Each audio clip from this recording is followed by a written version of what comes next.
এক হচ্ছে ইরান, তুরস্ক, ফিলিস্তিন আর একা নয়।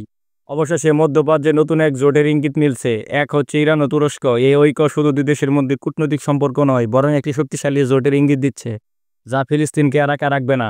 এই খবরে আশার আলো দেখছেন গাজাবাসী, আর তা যেন উৎসবে রূপ নিচ্ছে বিশ্বের মুসলমানের মনে। গত শনিবার 12 মার্চ তেহরানে ইরান তুরস্ক উপপররাষ্ট্র পর্যায়ে একটি গুরুত্বপূর্ণ বৈঠক অনুষ্ঠিত হয়। বৈঠক শেষে ইরানের উপপররাষ্ট্রমন্ত্রী সাইয়েদ খতিবজাদে জানান, খুব শীঘ্রই তুরস্কের president Recep Tayyip Erdogan Iran সফরে যাচ্ছেন। তার ভাষ্য অনুযায়ী এই সফর সাধারণ কোনো সফর নয়, বরং একটি বহুদূর প্রসারী সিদ্ধান্ত ও কৌশলগত পরিবর্তনের পূর্বাভাস। বিশ্লেষকরা মনে করেন যে এই সফর কেবলমাত্র কূটনৈতিক সৌজন্য সাক্ষাৎ নয়, বরং একটি বড় ধরনের ঘোষণা বা চুক্তির ট্রেলার।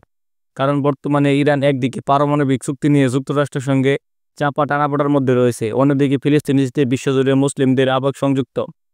ফলে দুই দেশ পরাশক্তির সমন্বয় মধ্যপ্রাচ্যের রাজনৈতিক মানচিত্রে বড় ধরনের পরিবর্তন আনতে পারে। তুরস্ক ইতিমধ্যে নিজস্ব সামরিক প্রযুক্তি যেমন টাইফুন ক্ষেপণাস্ত্র, আত্মাকা ক্রুজ মিসাইল ও হিসার প্রতিরক্ষা ব্যবস্থার মাধ্যমে একটি হেভিওয়েট প্রতিরোধ শক্তিতে পরিণত হয়েছে। অন্যদিকে ইরান তার দৃঢ় প্রতিরক্ষা নীতি ও কূটনৈতিক তৎপরতার চমকপ্রদ দক্ষতা দেখিয়েছে বারবার।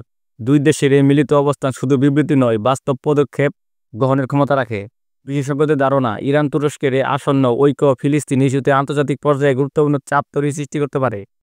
নিয়মিত দেশ বিদেশের খবর পেতে আমাদের ইউটিউব চ্যানেলটি সাবস্ক্রাইব করুন। ধন্যবাদ।